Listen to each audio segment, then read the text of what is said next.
Alright guys, I had a video request to show the cold start off the engine, and once it goes through the warm-up tune, how the Lund ghost cam kicks in. Engine is ice cold, as you guys with know anything about Cobras know, these pipes get silly hot.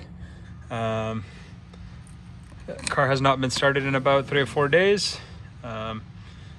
Ignition on, clutch in neutral, and crank it.